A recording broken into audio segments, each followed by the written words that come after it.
the ideas and the strategies, challenges, and questions also, no questions to you before we celebrate the Mass. Of course, we affirm that catechesis has an enduring role in Christian formation. It has an abiding significance. It will always be present. Maybe the question nowadays is how do we do it, taking the changing cultures, the shifts in lifestyles, the shifts in community living. People ask me, why is the church in the Philippines allowing masses in the malls? They say they are cathedrals to consumerism. But I say, when I look at the traditional structure of municipalities in the Philippines, you have the plaza, you have the parish church, you have the municipio, you have the market, you have the school, then all the houses.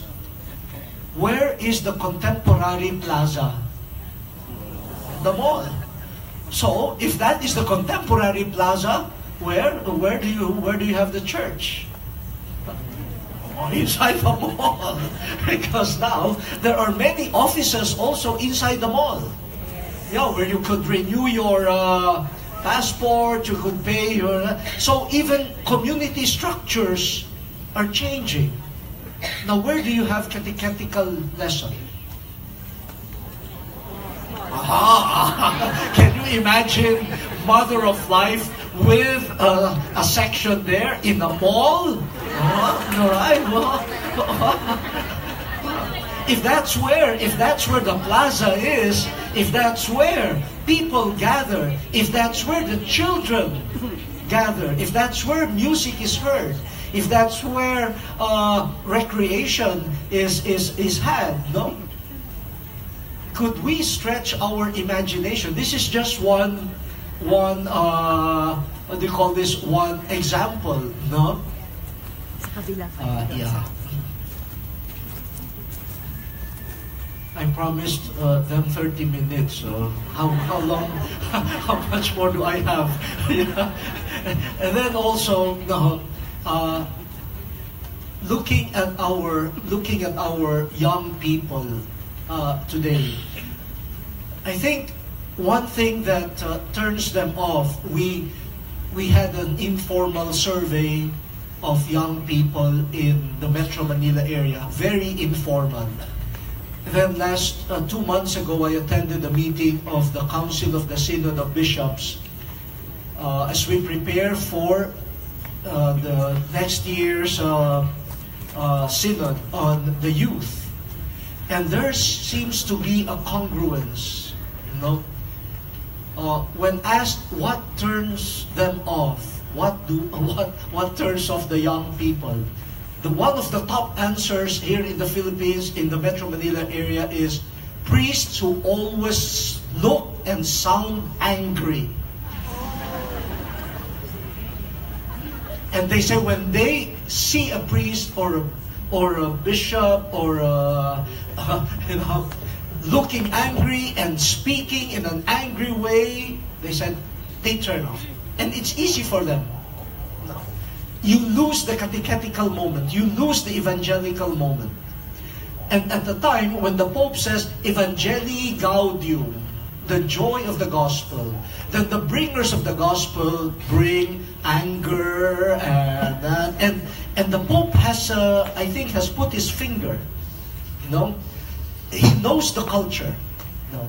You create the space also for the communication of the good news. You just don't repeat the content. Are we creating also the space for the content to be received? In Rome, no, gathering the results of the surveys of the young people worldwide, we discovered that one thing that they, again, don't appreciate much in the church is that the church is always focused on rules. Rules. Don't do this, not that, that. This is okay, this is not. And then, this is something revealing. We don't get to know Jesus Christ. We go to church and we are bombarded with rules. What not to do, what is acceptable, what is not. But we do not get to know the person of Jesus Christ. Then they said, the born-again communities do that better.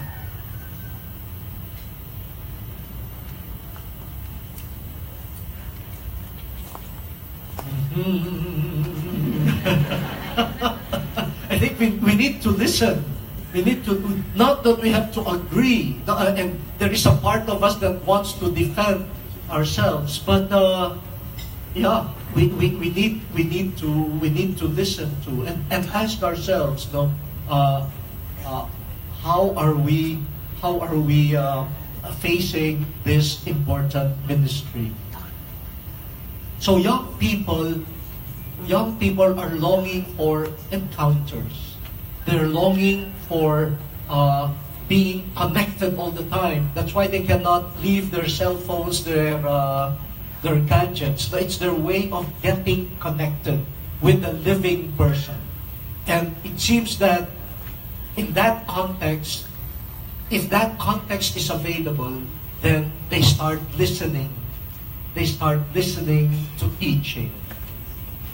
But if teaching does not also give them the opportunity to be connected in love with Jesus, then they don't see any point. Say, in the homes, we already hear a lot of rules. In the church, we hear a lot of rules. And then in catechetical sessions, it's just rules and moralism. Then the foundation of the moral action is missing. Just as a digression, I attended a month, the catechetical month, the celebration in one parish. And there were young people, students of catechists. So I thought of involving them getting them involved in the discussion. So I asked them, do you appreciate your catechist? They said, yes. Oh, what have you learned? What have you learned? One girl, young girl, very articulate, raised her hand and grabbed the microphone and said, quiet! Quiet! Quiet! Then she shut down. And that's catechesis. And that's the memory. Huh?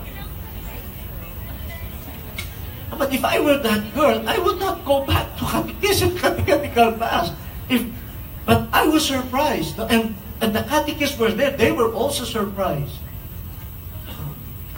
That the significant thing was not even the sign of the cross, not even the glory be to the Father, but the memory that stayed was, quiet!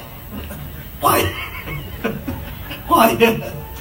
So if you have only 30 minutes for catechetical class, how much of that is used for an encounter with the Lord, and how much of it is in maintaining discipline in classrooms? And then you ask the question, would shouting to them, quiet, quiet, quiet, make them quiet? Not anymore.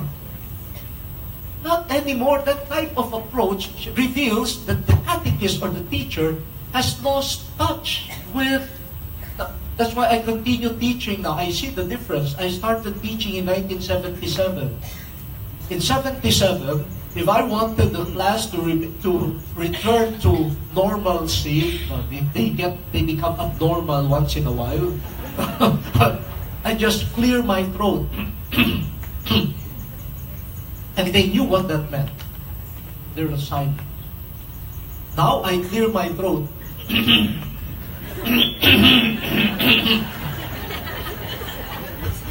Some seminarians will come, Father, do you need water? Yeah, you need, I have lozenges here. No more. But I realized, and I said, I visited I visited the refugee camp in Libya or in Lebanon. Then there is silence. Then you tell the story. And then you see them wiping their tears.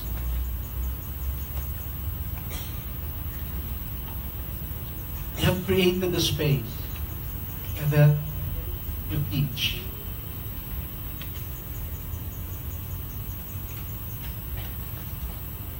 It's, you see you're quiet too. I don't have to clear my throat. There is, yeah, no, that's, so getting to know the context. This is very, very important now. I shared with the priest of the Archdiocese of Manila what I have learned from the founder of the World Economic Forum. I'm learning from the economists and from the engineers. They said, right now, if you want to forge a future in a world not only of changes, but of disruption, the changes now are so quick, massive, that they are considered disruptions. But they said, the first intelligence, the type of intelligence that we need to address those disruptions is contextual intelligence. Not content intelligence, no? In contextual. Having the patience to understand and to learn, you know, the forces behind the different contexts. And for this, we need the help of different experts of different fields. And contextual intelligence means being able to connect the dots so that you have a fuller picture. And from that fuller picture, then you would know how to communicate your content.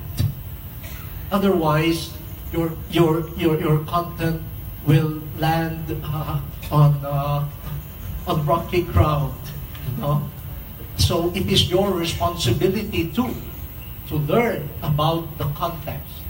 It does not mean that you will abandon the content. In our case, the doctrine. But this has been part of the history of the church. From the biblical times up to now, the same truth has been expressed in different forms, in different languages, in different liturgical symbols, no? Because contexts also vary. The first time I participated in a Maronite Catholic liturgy,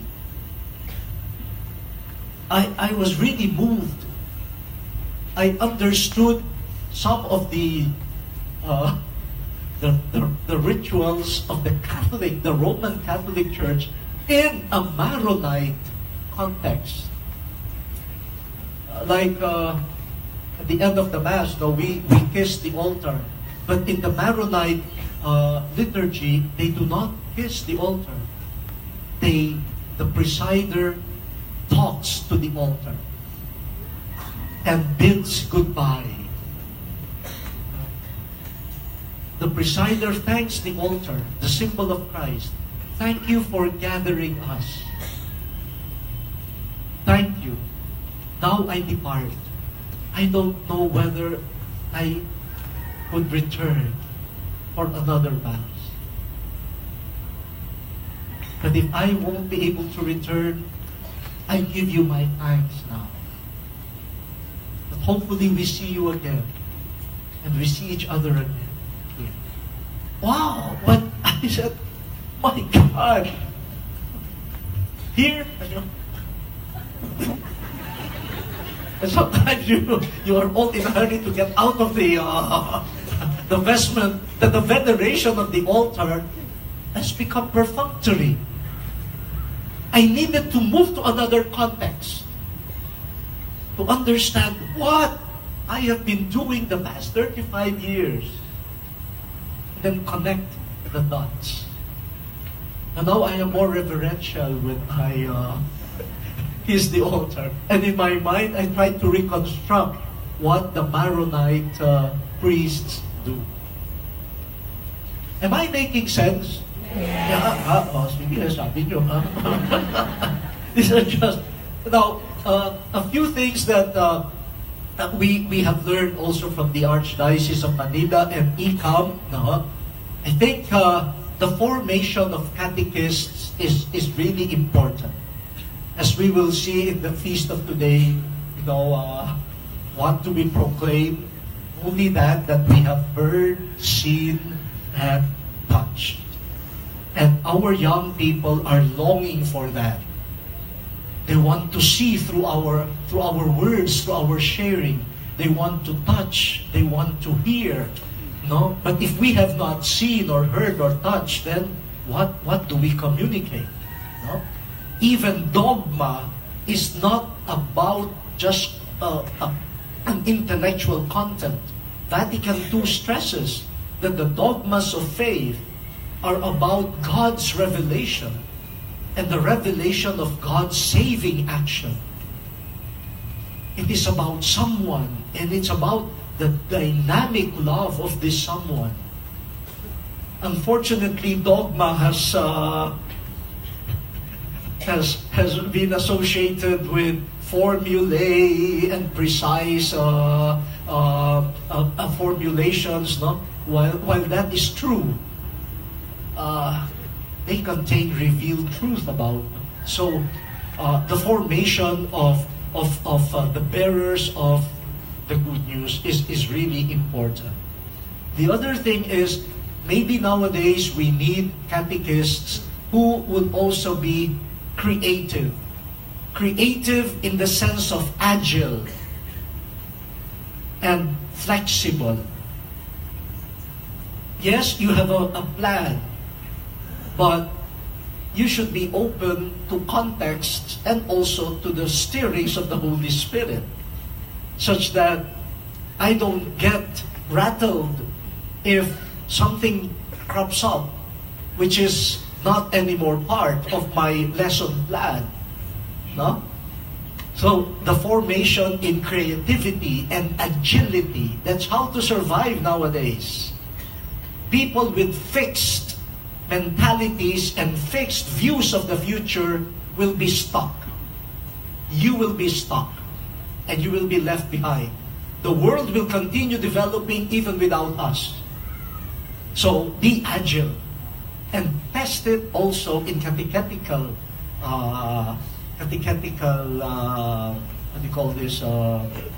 instructions. Once I was at Mass, I was proclaiming the gospel. And the gospel was about Jesus telling the disciples, "Let the little children come to me." And as I was proclaiming, there were street children who ran into the altar area. They entered the door. They did not know that door led to the altar. Then they were running there, and then finally they saw the crowd, and they were trembling. And said, "Okay, my lesson plan destroyed by God." So with one hand, as I continued proclaiming the gospel, I motioned to the three children, "Come here." And I finished the gospel. And then I abandoned. I knew what I was about to preach on. But then, now you have a new situation. I interviewed the three children. Instead of giving my homily, I interviewed.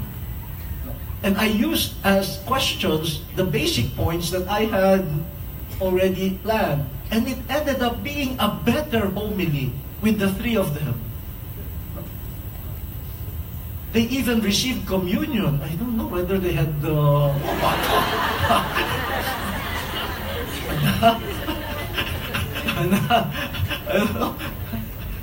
So this agility, when children cry in the middle of And some priests get annoyed. I say, well, that's not the problem of the child. A child will cry. A child that does not cry is dead.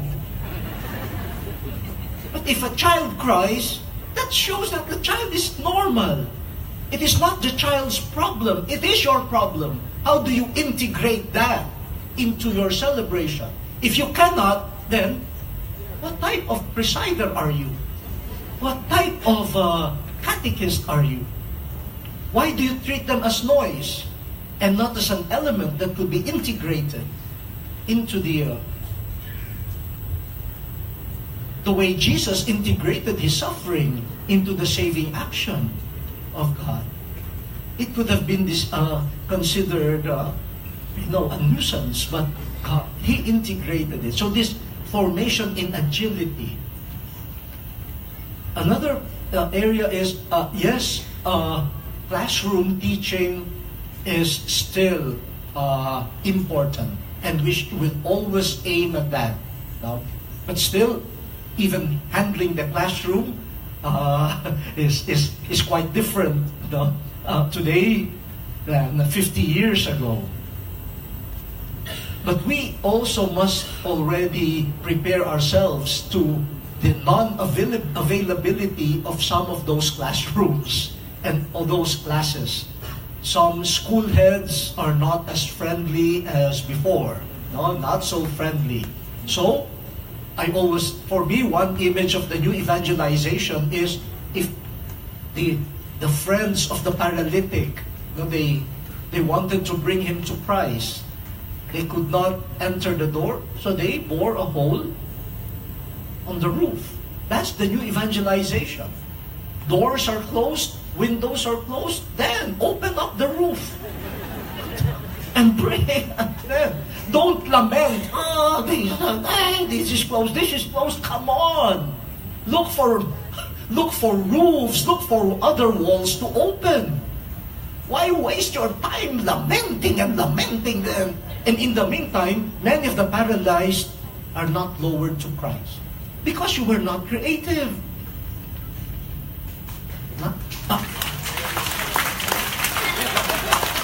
I got your point. Okay. And now, so that we could... 5 more minutes now. So, classrooms are not available. Then, the parishes are open.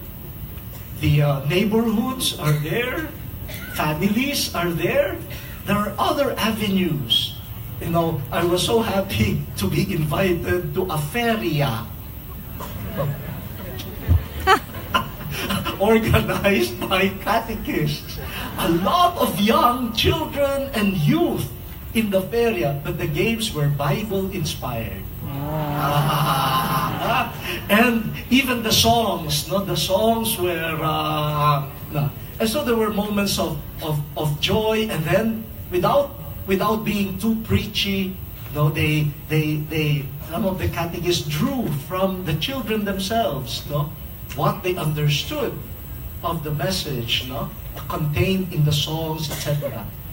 And I even heard a group of catechists, they have grouped themselves into a band, like a rock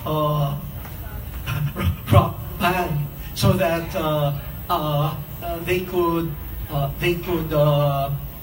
win the young people, the youth, through music. I attended the Alpha course in England.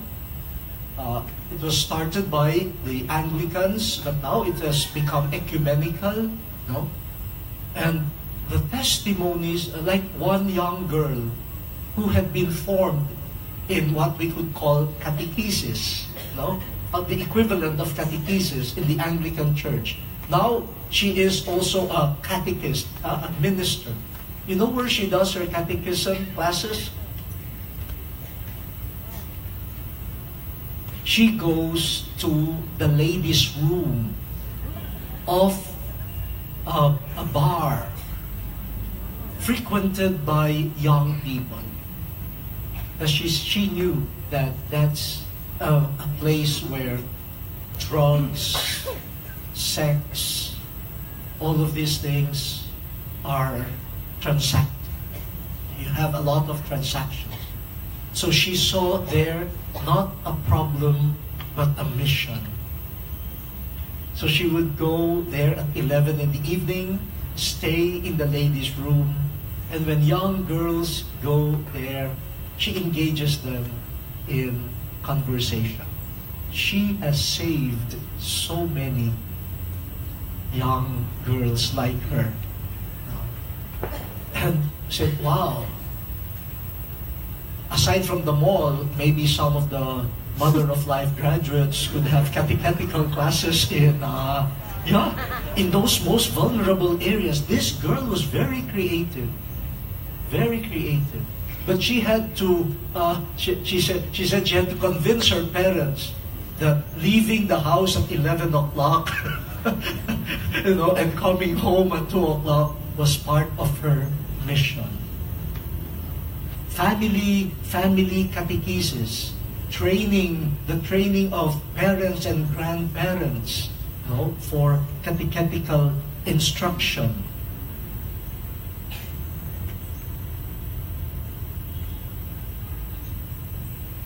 Yeah. Tama na siguro yun. Already, just to tickle your tickle the imagination, so I know this is a new world. A new world is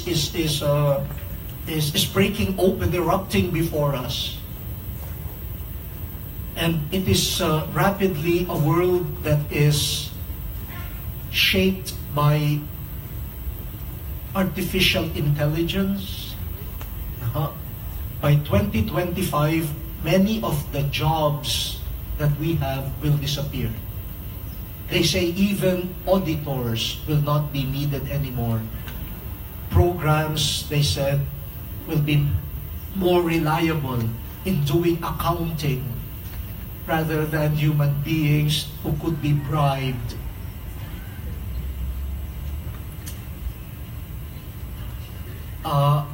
We don't know. We are just, I read a report. Now we are discussing in vitro fertilization.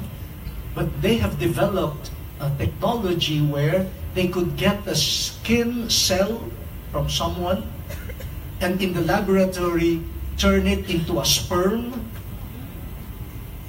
turn another cell to an ovum, have the in vitro fertilization. Now you will have human beings without fathers, without mothers, and new ethical questions, philosophical questions will arise. Don't be sad. As we face the 500th anniversary of the arrival of the first missionaries here, 500 years ago they chartered unknown seas and worlds. No? And now we are before that type of world.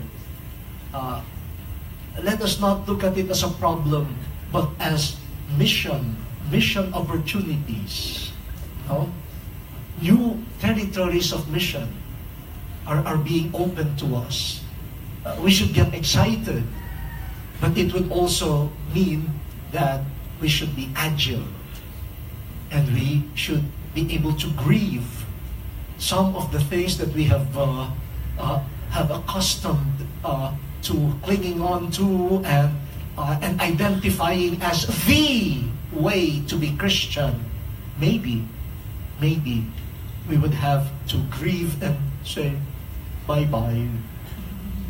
No. We have to open new roofs and also try new paths.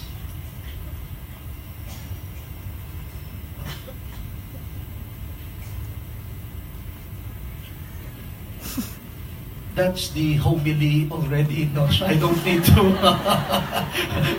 Maybe one of the bishops here could preach the homily. But I think it was my fault. This was not part of the original plan. But then I said, could maybe instead of sharing this with a small group, if there is an opportunity, just to tickle the imagination, no po, we could do this. So thank you po, thank you very much.